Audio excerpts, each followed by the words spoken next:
महाभारत का ऐतिहासिक युद्ध समाप्त हो चुका था। युद्ध भूमि में बिखरे हुए वस्त्र, मुकुट और टूटे हुए शस्त्र योद्धाओं के शौर्य की गाथा गा रहे थे और चारों तरफ घोर उदासी छा रही थी। गिद्ध, कुत्ते और सियारों की भयानक आवाजों के बीच निर्जन हो चुकी उस भूमि पर द्वापर युग के सबसे महान योद्धा भीष्म पितामह मृत्यु शैया पर पड़े सूर्य देव के उत्तरायण होने की प्रतीक्षा कर रहे थे। तभी उनके कानों में एक परिचित ध्वनि आई, प्रणाम पितामह। भीष्म के सूखे होठों पर एक ली हुई सी मुस्कान आ जाती है। वे बोलते हैं, आओ देवकी नंदन कृष्ण, स्वागत है तुम्हारा। मैं बहुत देर से तुम्हारा इंतजार कर रहा था। श्री कृष्ण बोले, क्या कहूँ पितामह, अब तो मैं ये भी नहीं पूछ सकता कि कैसे हैं आप। कुछ क्षण बाद पितामह बोले, मैं कुछ पूछूं केशव? बड़े अच्छे समय में आए हो। संभवतः मेरे शरीर छोड़ने से पूर्व अनेक भ्रम समाप्त हो जाएंगे। कृष्ण बोले, कहिए पितामह। तब भीष्म पितामह ने कहा कि एक बात बताओ कृष्ण, तुम तो ईश्वर हो। पितामह की इस बात को काटते हुए तुरंत ही कृष्ण ने कहा, नहीं पितामह, मैं तो आपका पुत्र हूँ, ईश्वर कहाँ। कृष्ण की इस बात पर भीष्म पितामह अपनी घोर पीड़ा में भी हंस पड़ते हैं और कहते हैं, कृष्ण, मैं अपने जीवन का स्वयं कभी भी आकलन नहीं कर पाया। संभवतः मैं ये नहीं कह सकता कि मेरा जीवन अच्छा रहा या बुरा रहा, परंतु अब तो इस धरा से मैं जा रहा हूँ। कन्हैया, वो तो ठगना छोड़ दो। कृष्ण भीष्म पितामह के थोड़ा पास जाते हैं और कहते हैं, कहिए पितामह, क्या पूछना चाहते हैं आप। तब भीष्म पितामह बोले, एक बात बताओ कन्हैया, इस युद्ध में जो भी हुआ वो ठीक था क्या? कृष्ण ने पूछा, किसकी ओर से पितामह, पांडवों की ओर से या कौरवों की ओर से?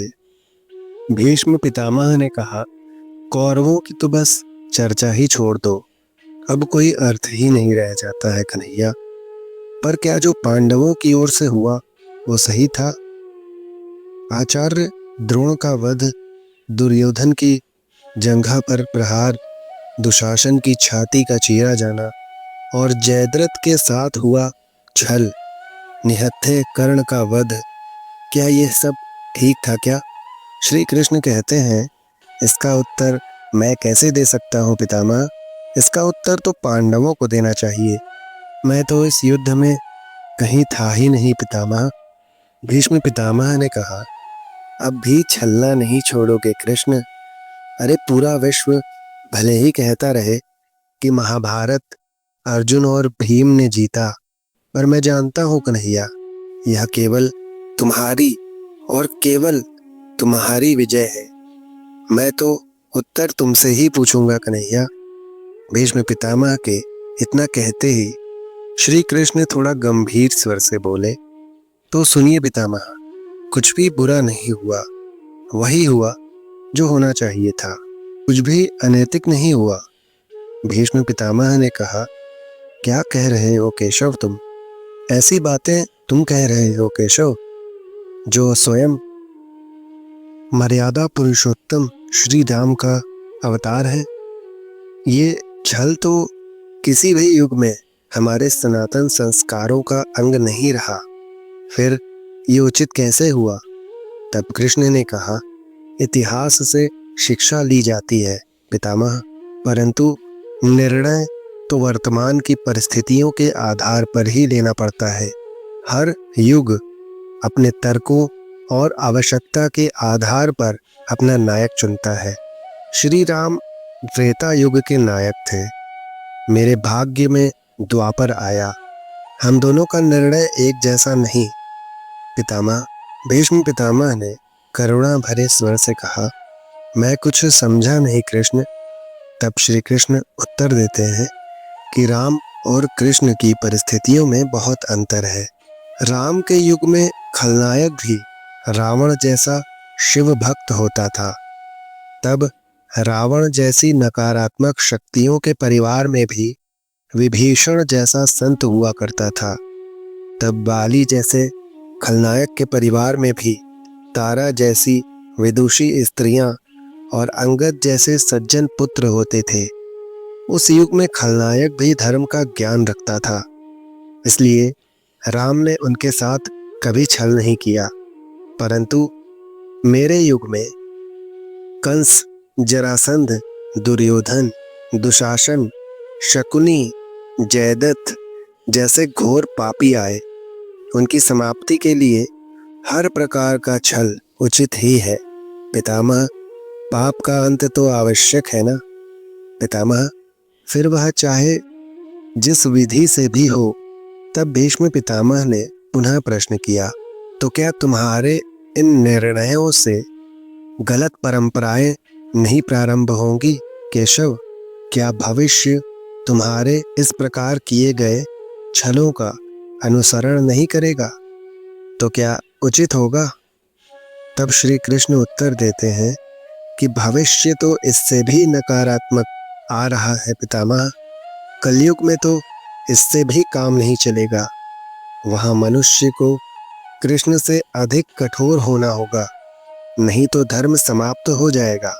जब क्रूर और अनैतिक शक्तियां सत्य एवं धर्म का समूह नाश करने के लिए आक्रमण कर रही होंगी, तो नैतिकता अर्थहीन हो जाती है पितामह। तब महत्वपूर्ण होती है विजय, और केवल विजय। भविष्य को ये सीखना होगा पितामह। अब भीष्म ने पूछा कि क्या धर्म का भी नाश हो सकता है केशव? और यदि धर्म का नाश ही होना है, तो क्या मनुष्य इसे रोक नहीं सकता?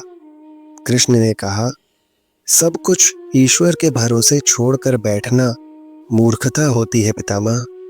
ईश्वर स्वयं कुछ नहीं करते, केवल मार्गदर्शन करते हैं।